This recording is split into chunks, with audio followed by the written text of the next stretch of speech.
bipolar disorder, so there are these cycles, like two, that's bipolar, right? The two poles. And the one cycle is depression, which is miserable. And the other cycle is for folks like me with bipolar 2, it's hypomania, which means like increased productivity.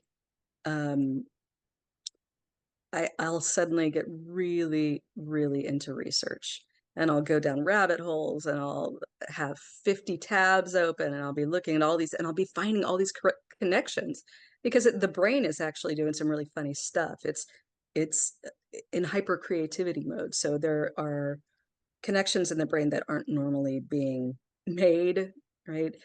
So I find those, when I look back, some of my best writing, it kind of makes me sad. Some of my best writing was when I was super hypomanic because I was making all of these connections. Um, and I was super focused on what I was doing. And I think that's a really common experience for bipolar academics. That first of all, there's a large percentage of folks with bipolar who get like multiple advanced degrees because I think because during hypomania, and presumably, well, probably not so much during mania because that's no fun, but during hypomania, like these things that are really can be really productive for academic life. They really push you along. Um, but the bummer part of hypomania is always when the fuel runs out and you're left with all of these projects, and you have to write them without the superpower of hypomania and just slog through. But I think that got me through grad school because, I did not get a lot of sleep. I had so many things I was studying. I had so many papers to write. I had so much to do, that I think I was on a coffee-induced hypomanic binge for a lot of the time. Wow. So, yeah. Is Yes. there, go ahead. Mhm. Is there like a degree of kind of a joy or an excitement that's kind of associated with it, or that's being fed where you're like, look at all the things I'm getting done? And I was going to say, like, especially within an American culture, it's like, great, Yeah, you're, yeah. Yeah, there's Starbucks ads everywhere, go ahead, like, you yeah. can do this drug. And that's exactly what it is. I mean, metaphorically, it is a drug. And in my case, somewhat fortunately, when the hypomania comes, I often get a mixed state, which means I may be productive, but I'm also super irritable, and I'm tired, and it doesn't feel so good. But for a lot of folks, hypomania feels really good, and you get a lot done. And so it's hard to get people to take medications because they want to keep it. And I even know folks who will try to induce hypomania so that they can do these things, which is just a terrible, no good, very bad idea. Like, no, don't do it because you crash. Not only that, the gray matter in the brain is destroyed during manic and hypomanic episodes. It's not good for the brain. So, you know, it it feels very good. And I think that's why a lot of people with bipolar don't want to treat it because Yeah. the this part of things can feel very good. And this is a society that rewards That's right. getting a lot done, no matter That's what it right. is. And And so the people around you, they're saying, "Oh, great. Yeah, please write three research papers in the matter of 2 weeks." Would love that. Um, yeah, wow. And yes, and so there's an element of when you're feeling the symptoms. One of the symptoms is it kind of manifests in research. And you were saying that, absolutely. and this kind of this symptom that would come up as it would manifest as research, and because of your scholarship and your topic of scholarship, like what did that do as you delved very deeply and made all these connections that you otherwise might not have been making? What were some kind of major points that helped you kind of deepen your understanding of what you were studying? Hmm, that's a good question. Um, I think that the best thing that it did for me in terms of connections was that I could connect the things that I was reading to the ethnographic work I was doing. So I'd be out in the field talking to people, and I'd be able to make connections to like some themes that I was reading in the research. And so it wasn't so abstract anymore. Um, and also, it, not just the connections that were being made, but just the ability to be outgoing and talkative and pursue things. That was really helpful. But that's not like the only quality of my scholarship. Like I'm more than a person with bipolar 2 disorder. It just happens to be raging at the moment, for fun, I guess. But when I just think back about like why I got into this field, I have no idea how I ended up here. I My parents are both atheists. My dad is like very, very atheist. Like, I remember hearing him, always call religion a crutch, and was very critical. My mom's more of kind of a softened agnostic. But I was very atheist growing up, and I wanted not to be atheist. I saw all the people around me, getting benefits from being part of religious communities, and with all the rituals and all of the good things that come with religion. And I wanted that, but um, I didn't. I The belief wasn't there. So I'm not sure what happened exactly. There was an interesting little study done by Pierce Salguero. I don't know if you know him. Mm. He's a really great scholar of Buddhism. He studies Buddhism and medicine. But he did a little mini study a few months ago, I think. It was just very cursory, but he sent out um, a Google form to Buddhist study scholars to ask them how they ended up getting into the field. And he asked them about religious experiences and if they had had any religious experiences. And I mean, I'm not too surprised, but he found that it was actually a really large percentage of scholars had said they were, either practicing Buddhist or they had had some formative religious experience that drew them into the field. And I don't know that I mean, I did have something. Like I remember having um, I don't know what to call it. I mean, in retrospect, I think I was probably hypomanic, to be frank. Um, because religious experiences also come with bipolar disorder. Mm. Um, I have not had that experience a great deal, but looking back, I think I was probably pretty hypomanic. But I stayed up all night one night, which leads me to believe I was hypomanic. And I watched the sunrise, and I just remember it just blew my mind at the time. I didn't have words for my experience. I just had this like overwhelming sense of like just beauty and perfection of watching the sunrise and how gorgeous that was. And I had been a geology and anthropology major at that point. And I was really interested in archaeology, and I still love geology. But that made me start questioning like altered states and what is this and what is my brain doing and what is this experience? And I quickly changed majors. So I kept the anthropology major, but I added religious studies.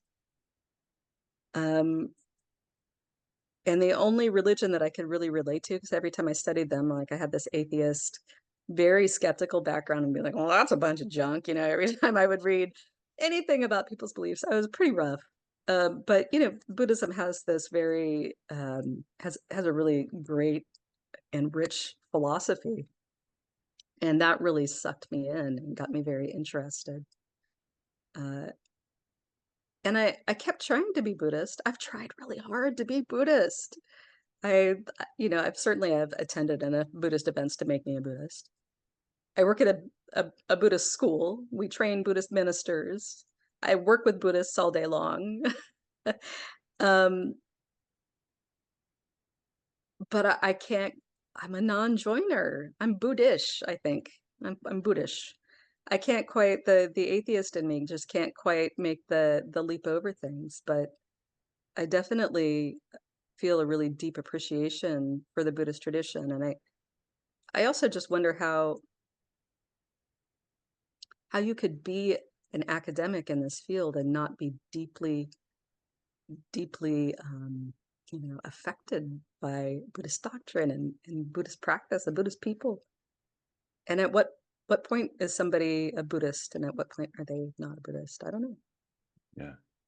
It's interesting too, like when if you're familiarizing yourself with Buddhist philosophy, even if you find yourself as being uh, maybe a non-joiner, or you're like looking at it from an observing standpoint, and as the philosophy, just like you're studying any philosophy, if something kind of rings true, or it just has put to words something that you've been experiencing in your life, Mm. like could that be enough to say to yourself, well, I'm that percent Buddhist, or I'm or I felt, or can you just walk away and say like, I was moved by that, just like how I was moved by this play by someone that I watched, and that doesn't necessarily mean that I'm a dramaturg, or it doesn't Yeah, necessarily mean that I'm a part of the theater community now that I enjoyed a play, right, right. but you can walk around, you can say, well, for that moment, I enjoyed something. Yeah. And when it comes to like being Buddhist, which I think is a great uh, uh, word for it, phrasing of it, um, I'm sure you're not alone, right? Among other scholars or other academics. I mean, is there like a sangish? Is there like a sangha? Like, is there like a thing that is like community members that are in a similar position as you are, Yeah. that you've kind of bounced this feeling with? I haven't really talked about it explicitly with anybody, but I think just being around scholars, like that's how I tend to approach Buddhism, is through a scholarly lens. And just that the scholarly community in Buddhist studies, that works for me because that's the kind of Buddhist I am. I'm intellectually interested in Buddhism, and so that, you know, talking about it on that level is really interesting to me. I think I'm kind of wary um of appropriation these days. I think I was not wary early on. Certainly, I was a pick and choose kind of person. Um, I think I enjoy, taking part in practices. I get to do that with my ethnographic research. And I also just think having sort of a sympathetic feeling toward it is important for studying Buddhists. I mean, I I read a book recently where the author was arguing that you can't be Buddhist to study Buddhism, um, which I think I might have agreed with that early on. Um, just coming from that very hardcore sort of atheist background and seeing religion as a corrupting force. Um, I don't think I agree with that at all these days. And I think nobody is like all one thing. Like people are sort of percentages, and they've got feet in other communities, and they've got, complex understandings and practices of Buddhism. So I think for me, I've found a place that um, I'm sufficiently engaged in the Buddhist tradition that I find it really rewarding and interesting and personally satisfying sometimes. Definitely intellectually very satisfying and interesting.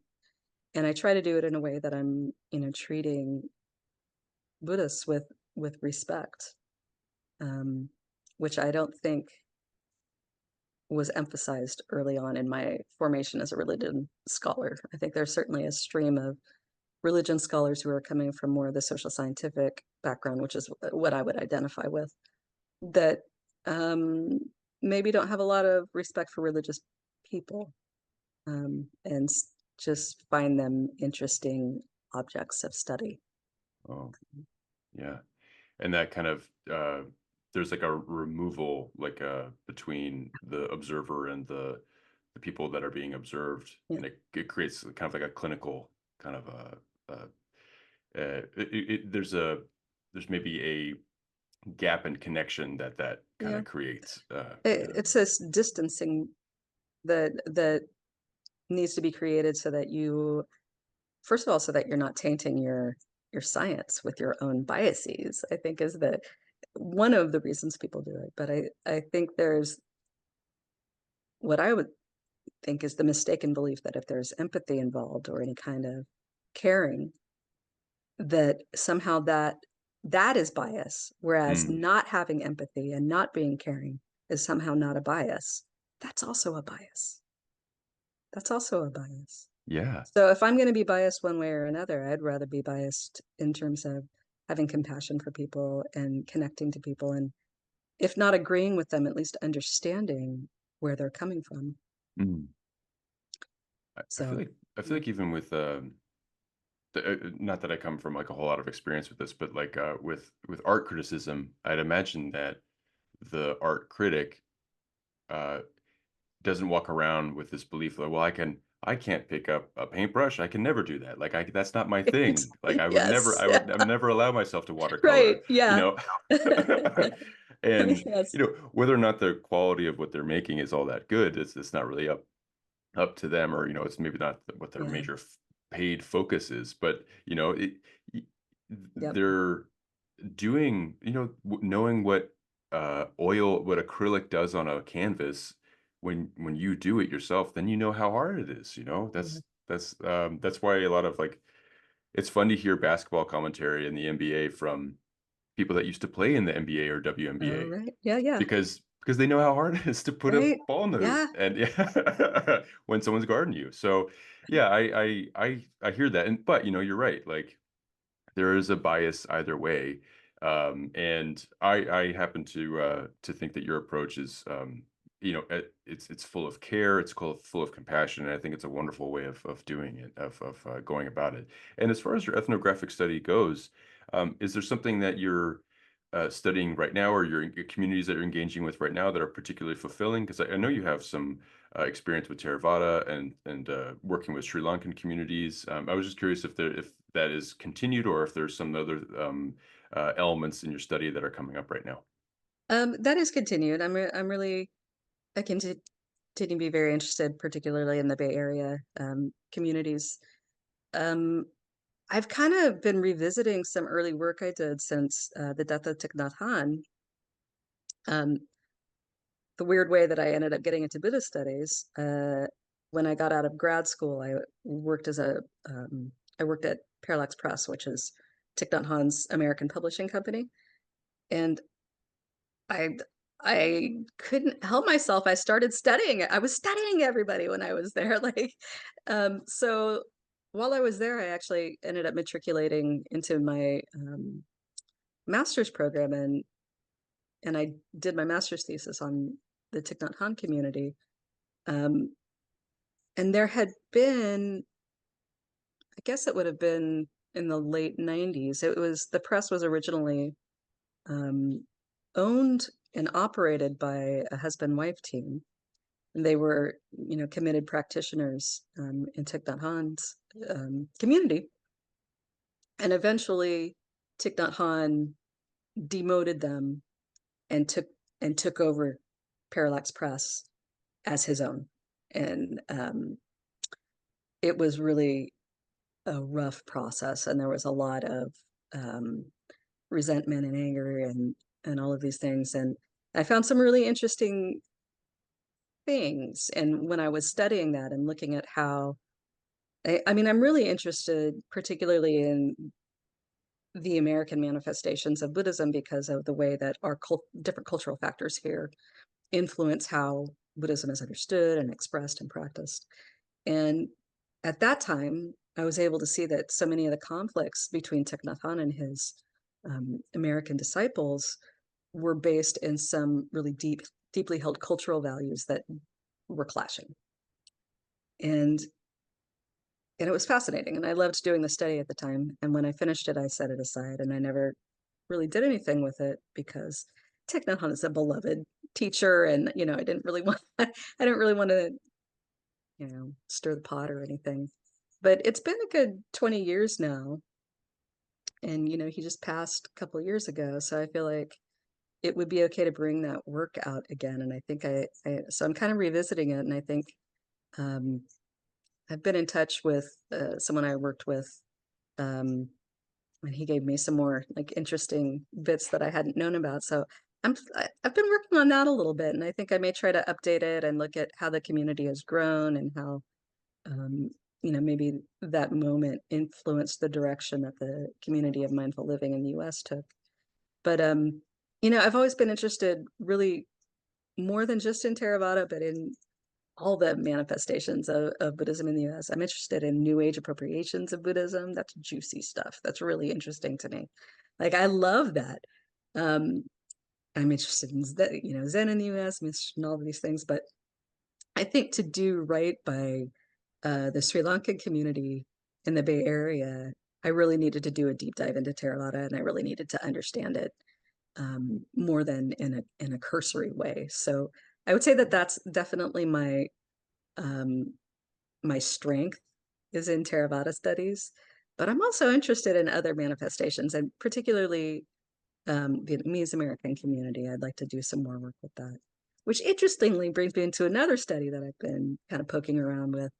Um, there is a temple here in the Bay Area that's about 50% Sri Lankan American, 50% Vietnamese American, and it's a Theravada temple. So, like, what's going on with that? And like, how is it that folks who are coming from a Mahayana background are suddenly in a Theravada temple? And what's it like with having Sri Lankan American leadership with a board that's largely Vietnamese American? So that's another area that I'm studying right now, which kind of brings together Vietnamese American studies, like with Thich Nhat Hanh and the stuff I've done more recently with the Sri Lankan community. So that's some kind of fun stuff I've been doing. Yeah, yeah, super fun. And Yeah. it's cool that you're also kind of reaching back into some scholarship that you've done a while ago, and I understand the wariness of just kind of bringing up some things that are maybe you know un possibly unflattering or like Yeah. possibly hard to digest for some Yeah. people. Yeah. But yeah, now could very well be the time to just bring up something that happened and examine that and bring it out as a study. Yeah. And what a fascinating community that you're starting to become more familiar with, where there is that split. And I really, my facility in understanding Vietnamese culture and Sri Lankan culture is extremely minimal. But I was curious, like, do you know anything about their relationship in general, not necessarily as they meet together here in America as immigrant communities, but like how Vietnam and Sri Lanka are with each other as they are in separate countries? Right. I don't know that much about that. No, I don't. What I am aware of is the way that Theravada has been really in the modern period, coming out of the colonial period, been presented as sort of or the original Buddhism or the purist Buddhism, and all of the ways it's been represented like that, whether or not it's not accurate, but that's another discussion point. But it's been presented that way, and it was presented that way in Vietnam, like it was in other places. And so Theravada, there's already a minority population in Vietnam that practices Theravada and has for generations, because Vietnam is a multi ethnic country. It's made up of a bunch of different groups. But there's been apparently there's been a lot of people who have actually changed from Mahayana to Theravada in Vietnam because of these kinds of discourses of original Buddhism and pure Buddhism, and um, you know that was appealing to them. And I think that's what's going on here in the U.S. as well, with the Vietnamese population that's interested in going to this Theravada temple. Um, I think there's yeah, I think it's that same discourse of this is real Buddhism. Like the Mm. Mahayana stuff is all interesting, but this is what's real. I remember talking to an abbot at a temple, and he had really multi-ethnic um, congregation, and some of them were folks who came from Mahayana backgrounds. And I had asked him, I was like, well, how do you like? First of all, I saw a Guanyin statue, which is not, something that you won't run across a lot in Theravada temples. I see that all the time, even though she really doesn't make a lot of sense in Theravada Buddhism. But I mentioned to him, I was like, well, what's up with the Guanyin in there? Like, and he's like, "Oh yeah, some of my students wanted to bring that in. That's fine. I just teach them what real Buddhism is."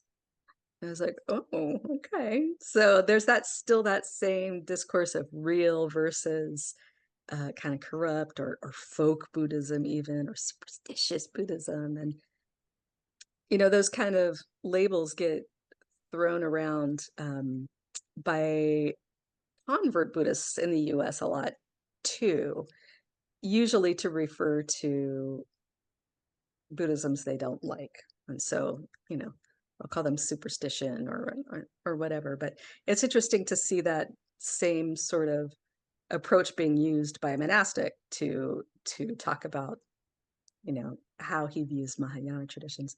I also saw a Thai temple here in the Bay Area that has, I can't remember, it may be Guanyin, it may be a different bodhisattva, but I said to the abbot there, I was like, "Hey, what up with the?" Because I like to stir the pot, I guess. And he's like, "Oh, he was like annoyed, and he said, "Oh, that statue." Well, yeah, I was visiting Thailand, and when I came back, they'd installed it. It's like, oh, okay. So he kind of like he was sort of excusing its presence being there, and at the same time having to tolerate it because it was part of the practice of, some of the people that supported the temple. And I think it speaks to the way, at least in the US, that monastics have to walk kind of a fine line there. Because you do, particularly in Theravada forms, you need the laity. The monastic Buddhism does not exist without lay Buddhism. So there has to be this uh, tolerance of maybe some elements that monastics don't approve of. Um, but I also wonder if he was just putting on that show for me, because I think scholars, and I would include myself in this category, sometimes get caught up on the distinctions that we make in academia, like between Mahayana and Theravada, that maybe aren't the way people are thinking on the ground, you know? And so I come to him with my scholarly categories of, oh, is this Mahayana or is this Theravada? And he's kind of, it occurs to me that he may have been just giving me the answer I was setting him up for, really, and that he had no problem with it. I don't know. I Yeah. don't know. I appreciate that, that level of, awareness that you're kind of bringing to that, where you're like, here I am studying this, and as a result, as part of my study, there are categories and there are things that I understand as being distinct from each other. And uh, this abbot, I mean, it's just funny that they go away and then they install a thing into this thing, and he's like, "Ah, I had no idea this is," but It really made me laugh, yeah. yeah. It's like they threw a house party or something. It's Yeah, like, "Hey, right, wait a minute, yes. what's going on here?" You come Uh, back and the temple's overtaken with Mahayana yeah. bodhisattvas. What do you do? Yeah. And then it stayed, right? And so, It and stayed. but yeah, like maybe the abbot was just trying to save face for you in some way, or just Yeah, trying to help, maintain within these labels that American or Western, uh, I guess, manifestations of Buddhism have, mhm, right? It's like, well, that's my yeah, lane, that's not your lane. yeah. Yeah, so I appreciate the care that you put to that. And yeah, like, so just briefly, because I know it's a really big thing to grapple with and understand and unwind. But as far as like the post-colonial, um, what is it, urge or push to have Theravada be this original, that using words like that to say like this Yeah, is an original form of Buddhism. In fact, this is Buddhism. Everything else is kind of maybe not so much. derivative in Yeah, some way, yeah. yeah. What do you find to be how some Mahayana communities might react to that and say, well, there's a reason why we do what we do, and actually there is a basis of this within the very roots and foundations of Mm. Buddhism, or is there no response to that necessarily? It's not something I've looked into. The only real place that I've seen much of that is in the Japanese, scholarship that came out, I think it's maybe the 50s and 60s, that was responding, of course, to, the European, probably an American, but Western, we'll just say Western Buddhology, which at that time was very much saying that Mahayana was a corrupted version of Buddhism and that Theravada was the original Buddhism. Um, an idea which they got from Theravadans, right? They didn't quite reflect on it, but yeah. So in some of that scholarship, like the way that I know a lot of Japanese Buddhists dealt with that was to to reverse it and say, oh no, Mahayana is actually the pinnacle of development. This is if yeah, sure that's original. We don't. Why would I want to be original? I wanted to make it the best that it could be, and Mahayana proved it. So that I mean that's one way that people can approach Mhm. uh, the question of Yeah. is it derivative? Uh, Yeah. This is a I new no, go ahead. this is like a different operating system. This is snow leopard. You don't understand. This is like Right? this is Yes, the good stuff. This is that's not right. Yeah, yeah, yeah. yeah. Why would we work on the 1999 Apple Hmm. platform? Yeah.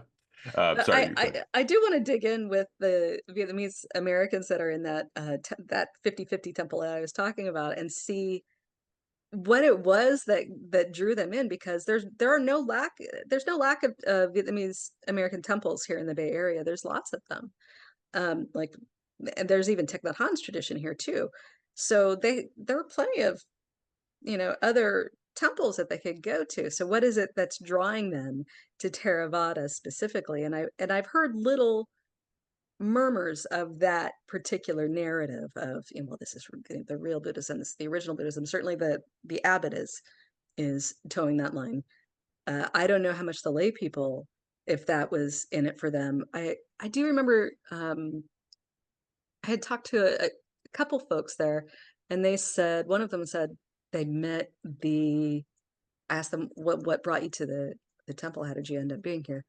And they said that they'd met the Viharadipati, the abbot, at I think a doctor's office or a dentist's office or something, and they were just so impressed with him personally that it was that personal connection with a monastic that actually brought them um, to his temple. And I mean, you'll see that like that's not unique to the American context. That happens, all over the place there where people make personal connections to monastics. Jeffrey Samuels talks about this a lot in the context of Sri Lanka, where lay people you have lots of different options of places you can go. So you go to the place where you connect the most with the people who are running it. And for a lot of people, that is the monastic and seeing a monastic that really emulates what they think a Buddhist monastic should emulate.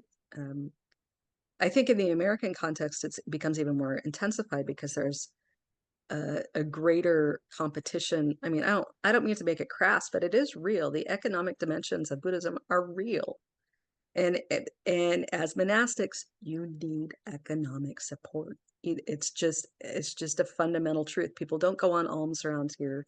It's not. This is not supportable. They don't have free, access to the public transportation system like they might in Thailand or other countries. So you really rely on lay people, and because of that, there's a competition for lay people, and so monastics have to, in a way, do things like allow that Guanyin statue to be there, or really make um, close connections with lay people, take on more pastoral roles with lay people than they would maybe in Vietnam or Sri Lanka, where you could be really elevated above people and not interact outside of ritual very much.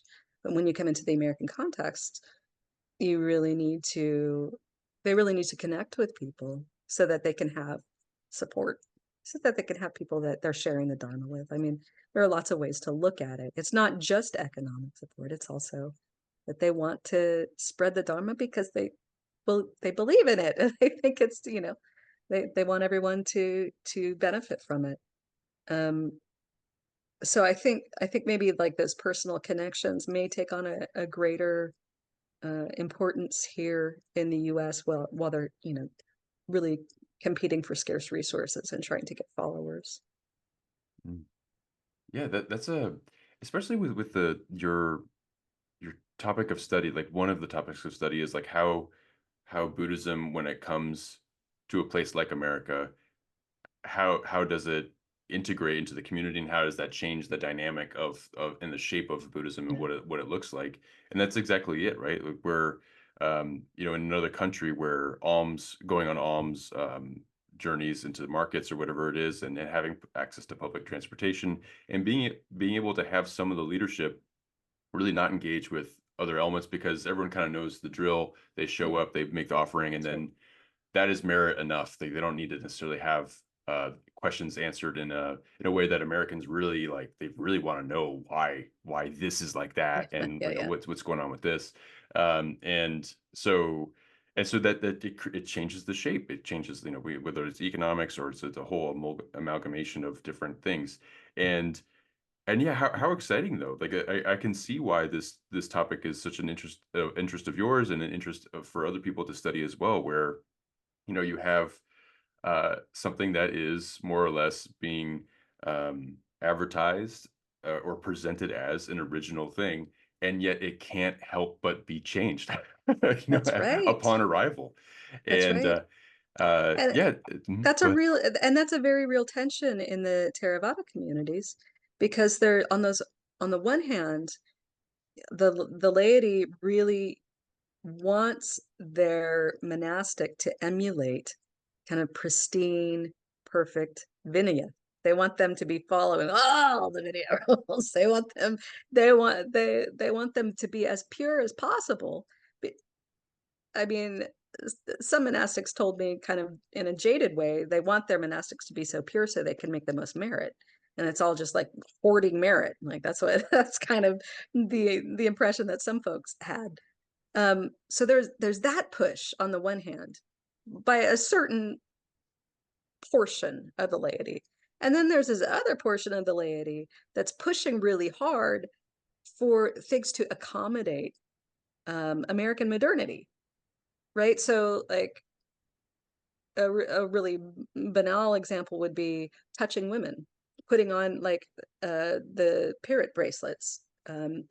Yep, women want to be touched and have them put on. Women want to shake hands, and that is one contingent of the laity sees that as blasphemous and just outrageous, and then another contingent of the laity sees not doing it as profoundly patriarchal and a reason to not be Buddhist, right? So there are both of these forces at play in Theravada communities, and it's really, I love studying monasticism in particular because of this, because they have to walk that fine line.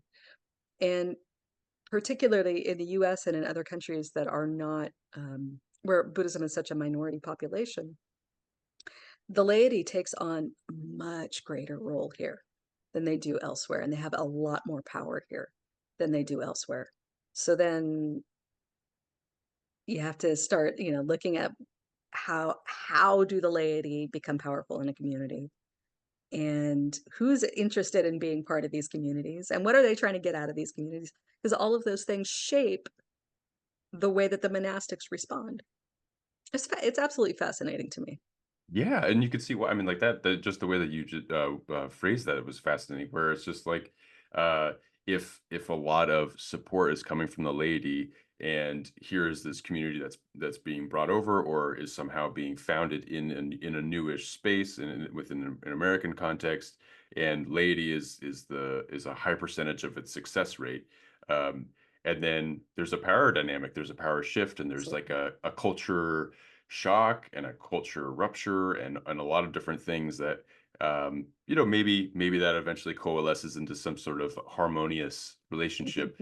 But power is an interesting element, and it can lead to some upsetting things. And I um mean, when I look back on my research, that's what I'm doing all the time. That's what that is the center of all of these projects, all my mini hypomanic project, all of these projects.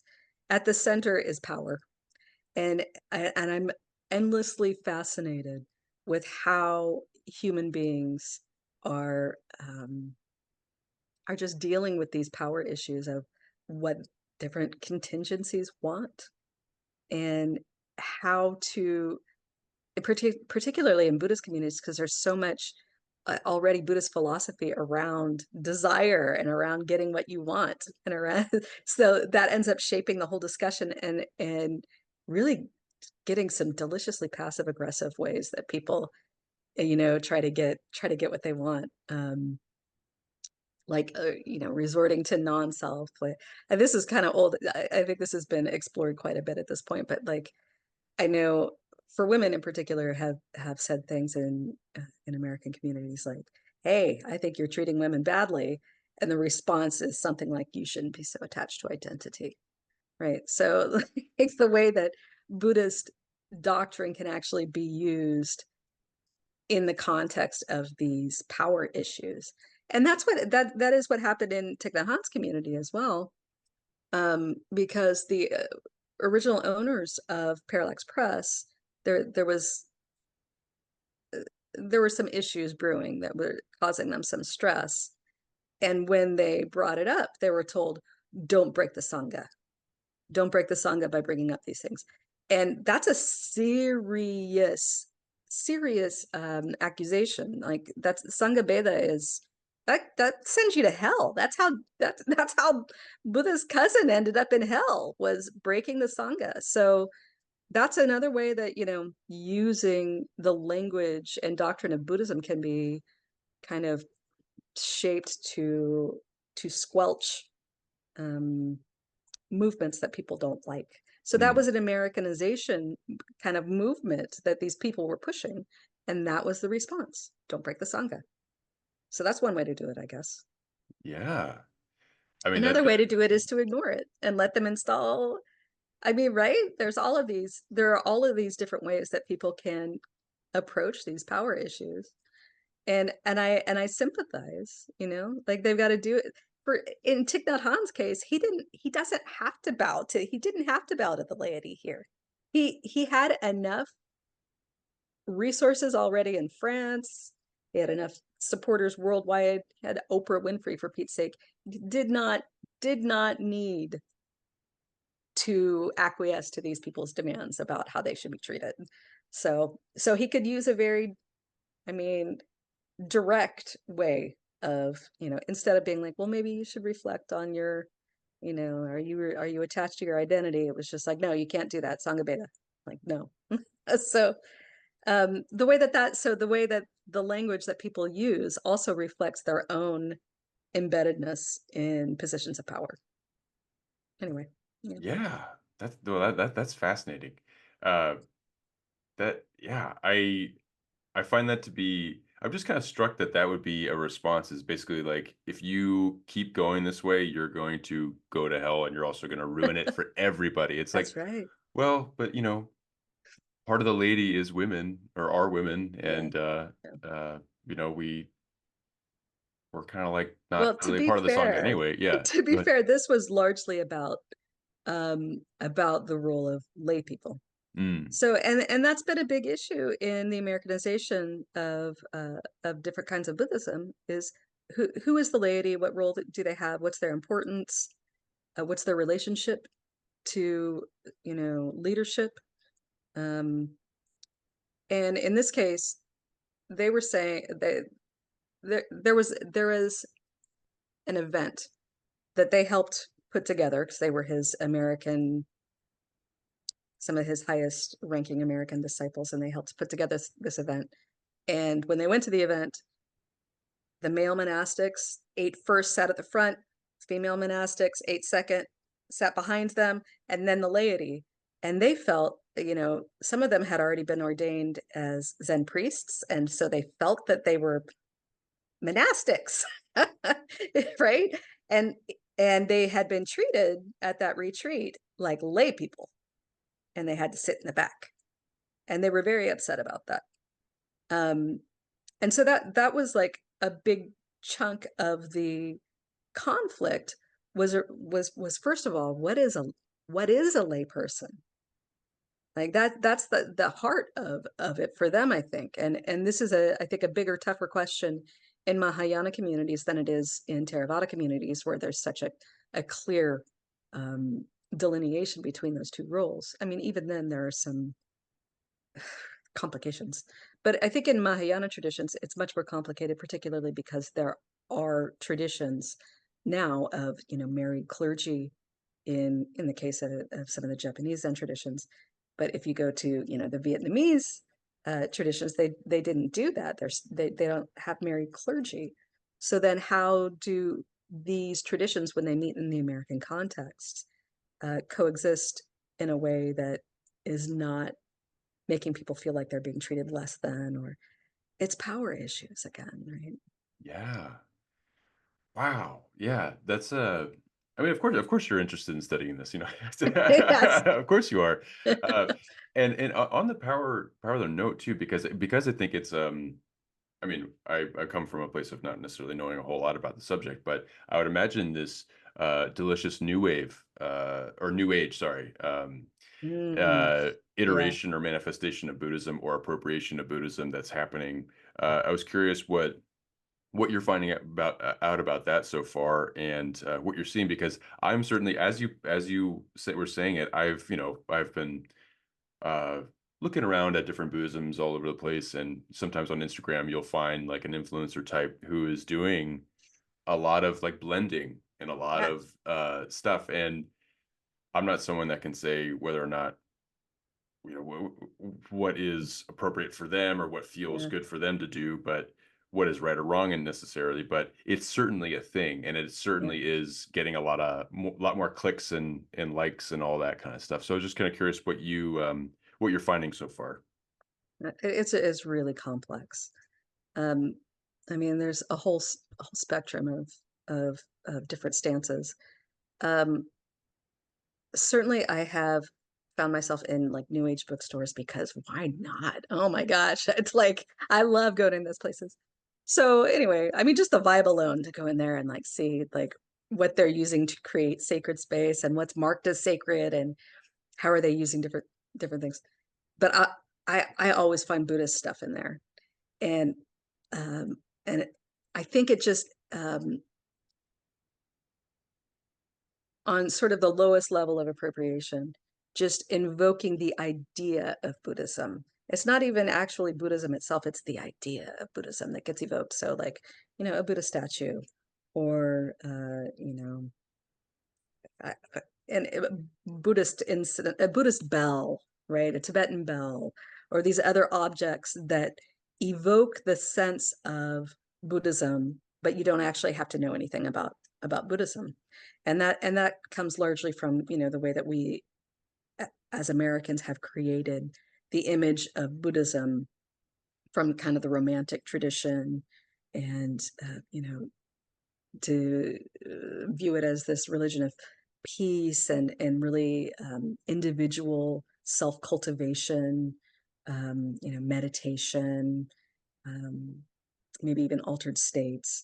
So those ideas are kind of wrapped up in simple things that you can buy and take home and um, feel that you have those things at your disposal. I think so. There's that level, which is interesting to me, just in the way that the popular imagination imbues objects with power.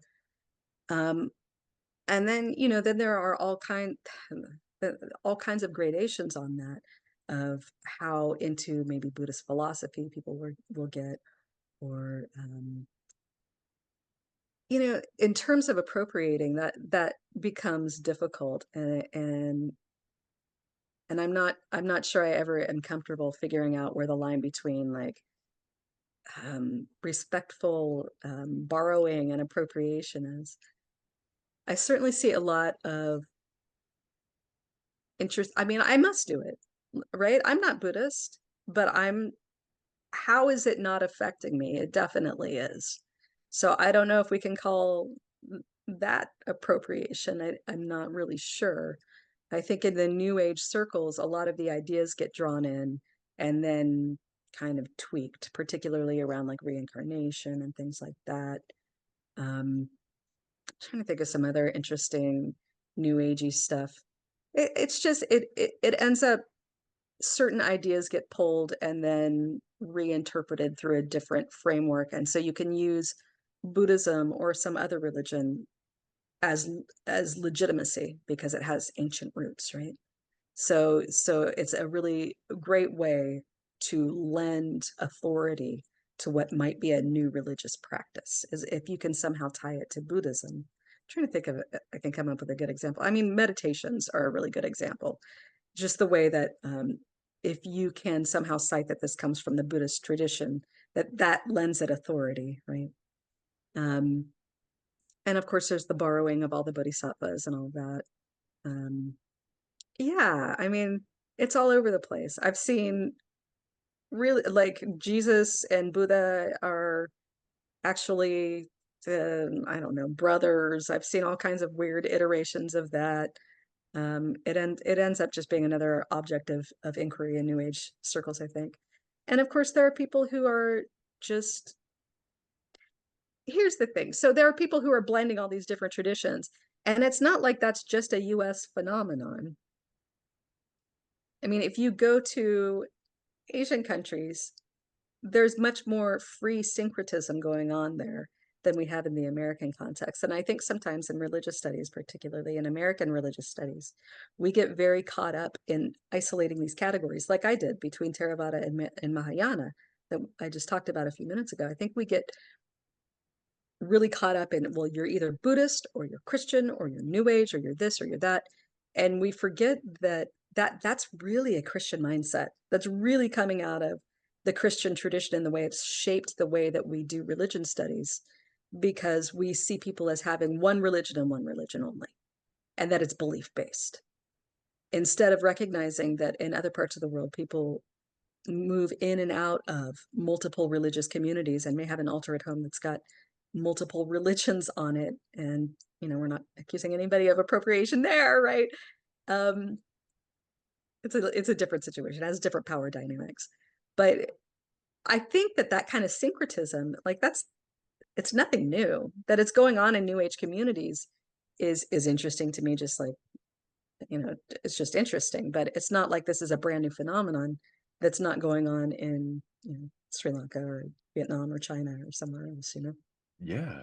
And it's not necessarily something that's only happening for Buddhism. Though I Yeah. do Yep. I think that there's something very interesting that's going on that you had mentioned where, you walk in and you might see a Buddha's head or something like that, maybe in a crystal form or maybe not, or whatever it Yeah. is, among tarot decks or singing bowls or, various other, and Yeah. then just, uh, Aleister Crowley books or, Yeah. whatever it is. Uh, that could all be in the same store Yeah. and is, I think, many places. And Yes. that's, it's fine, right? But I think what struck me about what you were saying too, one of the things that you struck me was that it gives a spiritual and philosophical rooting in something like a this is a established The object. legitimacy. Yeah, Yeah. legitimacy, exactly, yeah. Hmm. And I didn't think about it that way, where it's like, well, if you weave in some ancient traditions that are more or less mainstream, that have been around for a long Right. time, that people are aware of, well, Hmm. now it's not just some crystal shop that also sells, this, and that, and the other thing. This has wisdom in it. There is a Yep. wisdom to this store as well that's available. Um, and yeah, like my spouse comes from a Hindu background, and you walk into those same stores and they've got chakras all lined Yeah. out, right, and they've got yoga mats with all kinds of different Yeah. things going on, and if you were to see how yoga is uh, practiced and performed elsewhere in the world, especially in India, it's not the same. It's not the same thing. Yeah. Namaste isn't said with the same uh, like intent, like Yes. weight and Yes. that kind of thing. Um, but is it when that person, whoever is showing up to their yoga class and saying it that way, I mean, does it help them find a spiritual center? It's like, is that wrong? Is that, whatever, but there's there Right. appropriation involved? It is a complicated issue. It It's is. a hard thing. It is. I think that the big issue to ask ourselves when we're looking at appropriation is, and you gotta dig deep to answer this question. It's not always available on the surface. Is what I'm doing right now harm someone? Does what Mm. I'm doing right now harm someone? And it's really easy to go, no, I'm buying a Tibetan singing bowl. There's nothing wrong with that. Okay, okay, let's dig a little deeper, and we start to see things like, well, maybe Tibetan singing bowls were actually created in the 1970s in Nepal for white folks coming there, and there was a market for religious objects, and people created them. Okay, now given that, first of all, is my object still as great as I thought it was? But second, what are the implications of that when I'm presenting it this way? And why am I making this object this sacred? How am I thinking about Tibetan people in my mind? And am I not humanizing them anymore? Are they representatives of, ooh, the thing you were talking about before, namaste? Like, I think that is harmful to people. Mm. That is definitely harmful to people. Or, my husband had mentioned to me before, he's Indian American, and um, when I used to drag him to my field work places a lot, and a lot of the converts, he would end up striking conversations with everybody, but he would get a lot of the, oh, so nice to meet you, you're so spiritual kind of attitude, and he felt that it was really coming from the fact that he was Indian, and that was it. That him being Indian meant that he was, ooh, so spiritual, special, and he found that very harmful. Um, so I think that's also that, I mean, that's an interesting level that I think a lot of people don't think about, which is that if even spiritualizing people that way can actually be harmful because you're dehumanizing them, right? Mm. Um, yeah, appropriation is a big thorny question. It really is. It Yeah. really is. And yeah, so well, I'm sorry to hear about these experiences that are being had, but at the same time, like it kind of offers this like window into something that you are studying as well, where it's like, that you're watching, you're witnessing within like your own relationships, like things that are happening, this thorny element that's going on. And you were talking about like the international element, and I know that you also study things that happen in Canada too, like sangha communities in Canada. Is that right? Do you look into those as well? Just a little bit. I've mainly have only done armchair research. I have not done Mm-hmm. ethnographic research in Canada, but I definitely am keeping up on the research there. They've Oh, got a okay. slightly different cultural environment in Canada than the US. For one thing, there's a much larger Sri Lankan population in Canada Mm. than the US. So I keep tabs. Yeah, yeah, yeah. Have you noticed anything like bubbling up right now within those communities that is uh I guess maybe of particular difference than what you're seeing right now in at least the San Francisco Bay Hmm. Area? Hmm. Um, the one of the big things is just kind of a bummer, which has been conflicts with the Tamil diaspora there that carry, forward um, from Sri Lanka. I think that's been an issue in Canada, particularly in the Toronto community. Other than that, like, I mean, they have larger communities, and I think that that has influenced the freedom that the monastics feel in innovating, because they don't have the same pressure uh, to make the laity happy in the same way that I think they often do in the U.S. Um, I think there are what I'd be interested in finding out more about, frankly, is the convert element in Canadian Buddhisms, because I think the presence or absence of converts in American communities seems to, I don't know if their presence or absence itself is what makes these shifts, or if it's that the communities themselves have certain elements that are more likely to draw converts than not. But they end up producing kind of rather different communities. So, and it's led to a lot of splits in communities as well. how much do you want to innovate? How much do you want to allow new ways of doing Buddhism?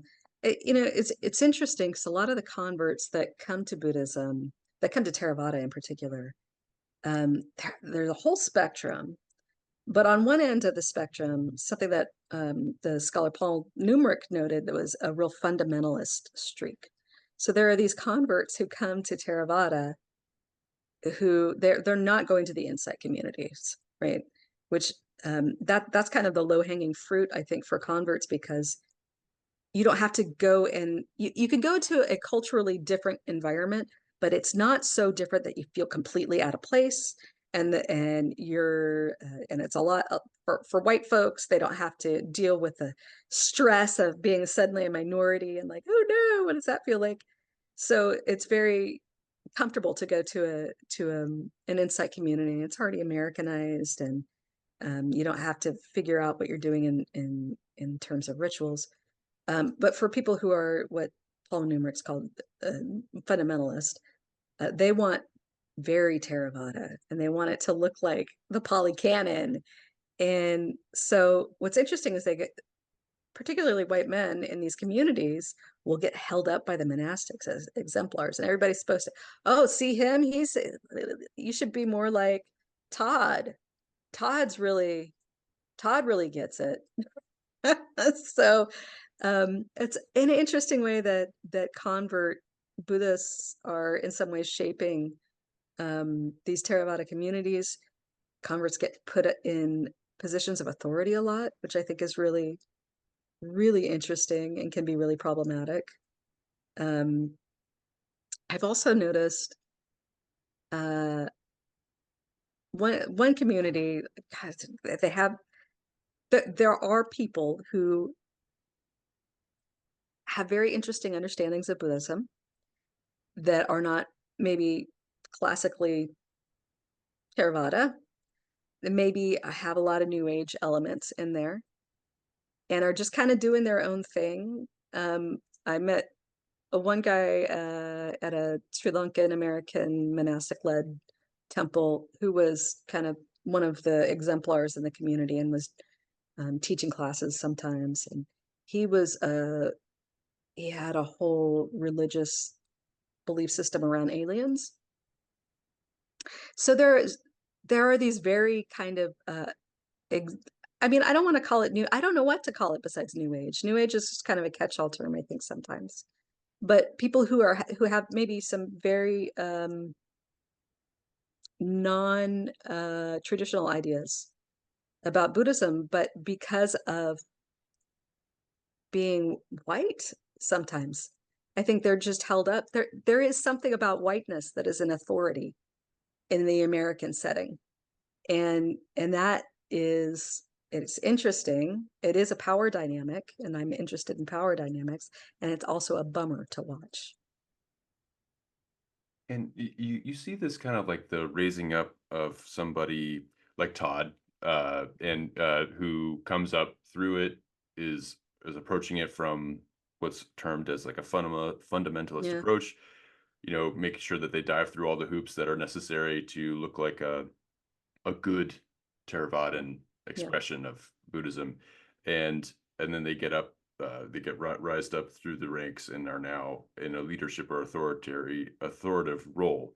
yeah, But as somebody who is a white Buddhist convert, first kind of entering into a community, a Theravadan community, um, that like, how does like this, like the lady sangha react to that? Like, is it more or less, well, let's show I them mean, the it depends on the root. community, right? Yeah, yeah. Some community, so lay people are there for all kinds of reasons. uh for some communities, they're really trying to recreate a space that where they can bring their full selves as um, culturally multiple individuals. So they want to be able to express being Sri Lankan, being and speaking Sinhala, and recreating things from their childhood and food and rituals and holidays and all of these things. And in those kinds of communities, there's a lot less tolerance, I would say, of converts. The converts are kind of drawn to those, the more fundamentalist folks are drawn. I get the impression they're much more drawn to those communities because they feel authentic, right? That feels like, they're really doing it. They're not making any concessions. That's real Buddhism. And so my I don't know, my field work, I don't have any data to back this up, so it's just a an observation that maybe could be, you know, tested. But my sense is that a lot of the more fundamentalist folks are going to the much more the communities that really value the ethnic quality of their community very highly, which is, by the way, I think completely reasonable, and I don't have any kind of problem with that. Um, and then that seems to be a funnel for a lot of folks, particularly the white ones, the white males, I should say, into monasticism. Um, which is very interesting because the this is something I definitely like if I had infinite number of years to do studies. The way that we're getting convert monastics in the US, I mean, just becoming a monastic is rare anyway, but there seems to be something very different going on for women than is going on for men. So I'm seeing the men being drawn into these more co-ethnic communities because they feel like it's the real thing. So they want to go to Thai temples, they want to go to Sri Lankan temples. They're not going to the insight communities. They want to feel like they're getting real Buddhism. Um, and a lot of those folks are funneling in that way. They're very serious. They go to the meditation classes. They they can be accepted by the community. They often are accepted by the community if the monastics are supporting them and saying, "Hey, look at Todd. Let's welcome Todd this week. He's here." Often the way that they kind of integrate into these communities is you start from meditation classes if they have them. A number of, like, in the US, we associate Buddhism with meditation, but of course that's not a reasonable assumption to make. A lot of Buddhists in the world do not meditate. A lot of these temples that I do field work in, meditation is not a common thing. Like once in a while, but it's not. People aren't meditating every week. There's not a weekly meditation or anything. So those temples are not typically drawing a lot of converts. The more ethnic temples that are tend to have meditation classes, and that's how they funnel converts in, as they come in through the meditation classes, and then they ease in to the more to the less accessible rituals and stuff, which they wouldn't have cultural knowledge of, and they have to learn from the bottom up, and that's difficult, I think. Um, it means being a complete outsider and having that experience of really being a child and not knowing anything and making lots of mistakes and looking stupid and all of those things. But I think being held up by monastics as, look at Todd, like that helps, right? So there's that. But then when we look at the female monastics, I'm not seeing them drawn to those communities in the same way. Maybe I'm thinking of our most senior bhikkhuni in the US, Tataloka Terry, and she came through the Thai Buddhist temple here in the Bay Area, Wat Buddhanasorn in Fremont. And that is, I mean, it's a very Thai American community. They have a very strong Thai community, but they also are very open to converts. And Mahaprasad was very supportive of Tataloka early on. That's not quite a fundamentalist community, but that was her path in. I Other women I've talked to have started in Zen communities and switched over to A lot of women have started in the Zen communities and switched over to Theravada. That seems to be the bulk. I mean, I can think of 5 or 6 women off the top of my head that followed that path. So, and what I'm seeing them doing is very different. So the women tend to be on the opposite end, very innovative and very comfortable with making innovations. Whereas the men seem to be coming from the opposite end of the spectrum. So I'm really curious about what it is about male and female experiences in the US that are leading to these different trajectories, and why I'm not seeing more women in the co-ethnic communities. I'm not sure. I think it may have to do with notions of masculinity and what it means to be like, there's that like hardcore Buddha bro thing that goes on of like, oh, I'm hardcore, man. I've reached the fourth jhana, have you? And like, I think that kind of masculinity has something to do with it, but I'm not sure what. Anyway, this is just like a little zygote of an idea that's been floating around in my head lately. Yeah. Um, but it's very interesting to me. The women's communities, I feel really lucky because I'm in the Bay Area, and so we've got Damodarani and some of the other Bhikkhuni communities um, here in the Bay Area.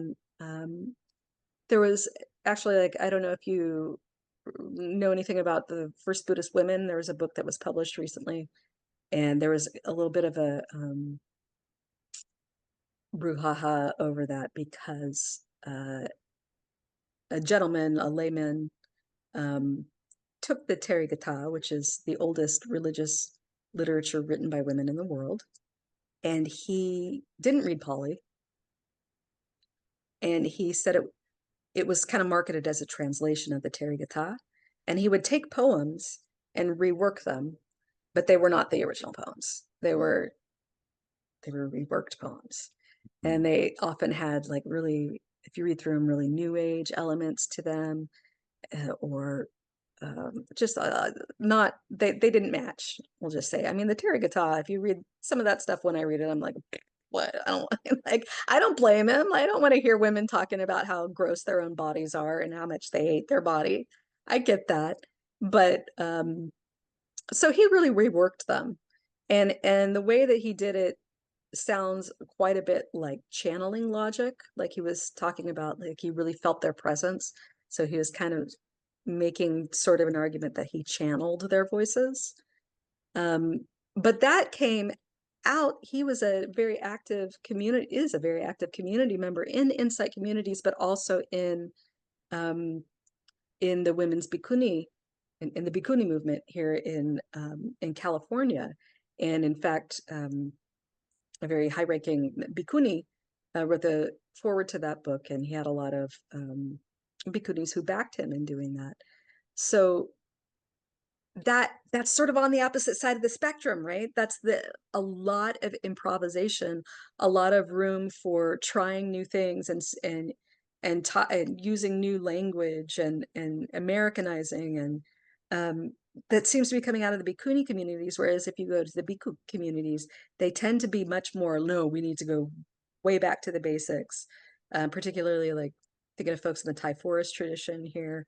I mean, Thai forest tradition is conservative tradition to begin with, so it's not surprising that the male monastics would be very conservative coming out of that. And of course, they don't have bhikkhunis in that tradition. So maybe that's why. Maybe that's why. Maybe that's why. Yeah. Wow. Wow. What I mean, and I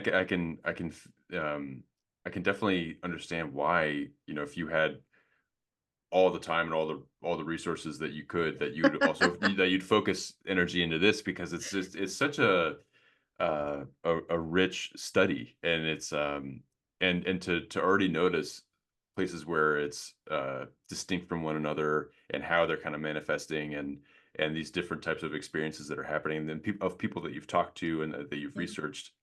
It is fascinating. This has been so fun. I just have two questions left.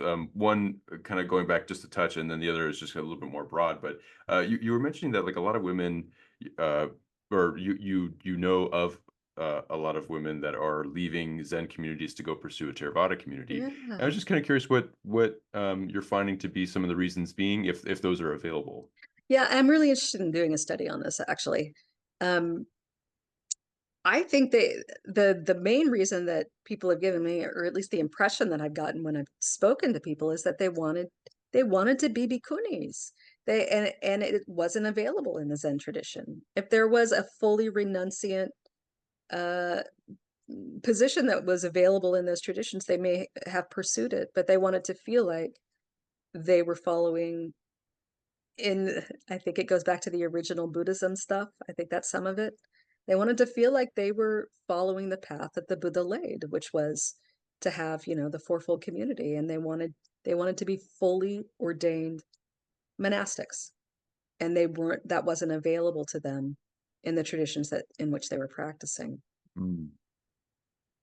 Wow. Okay. Interesting. Yeah, I was just curious about that because I didn't know if there was like a particular draw or like an interest in just kind of walking away. But it's interesting to know that it has that thing that I think uh another reason is just, and I've gotten this sense from a few women I've spoken to that there is they wanted to be part of a women's community, right? mm, And being a Zen priest, I mean, you're part of a community, but they want to be part of a women's community. And in yeah, case of a couple of the women I've spoken to, they had been spending time with bhikkhunis and they felt a draw towards the bhikkhunis and they wanted to be in community with women, I in a see. renunciant community with women.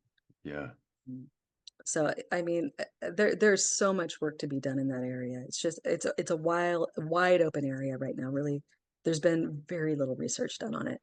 Um, and all of these issues that we've talked about this entire time all come out, all of them: appropriation, power dynamics, Yeah.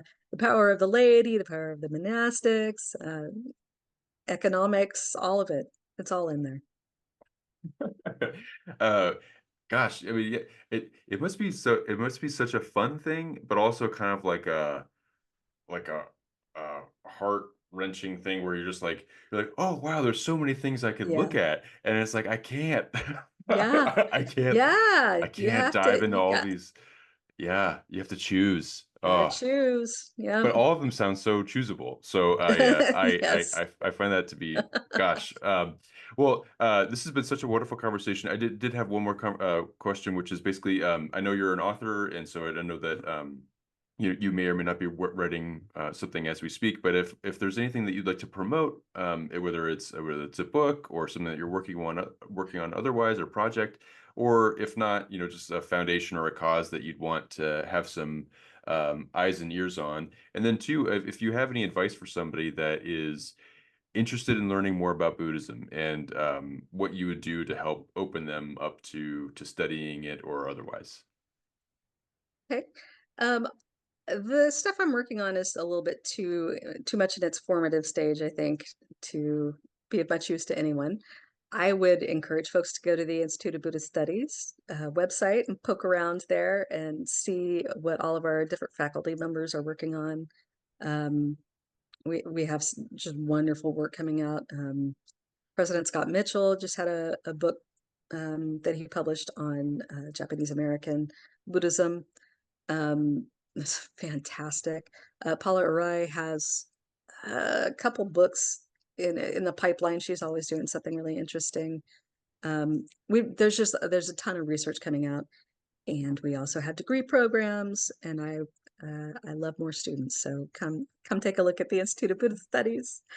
In terms of somebody who is just coming to Buddhism, um, yeah, that's tough. I think if I were to do it today, I would probably might step into a temple on a maybe go to a meditation class because that's a nice low key way to enter a community and see how it feels. Mm, Um, I think I would enter through the Dharma door of community, wherever that looks like, or it might be a Jodo Shinshu community going on a Sunday and mm. sitting in the pews and just seeing what Buddhists do and what they look like and how they talk to you and how that resonates. That would be how I would approach things these days, I think. Yeah, it's a wonderful approach, like through the community based. It's wonderful. Well, Dr. Cooley, thank you Yeah. so much for speaking with me Yeah, today. I thank really appreciate you. you speaking with me. This is so fun, and you're forming a lot of these really interesting studies on topics that are so interesting, and you put some things on my map that I'm like, well, now I'm gonna set some time aside and dive into that as well. Yeah, So great. thank you so much for speaking with me today and taking the time. Really appreciate it. Thanks so much.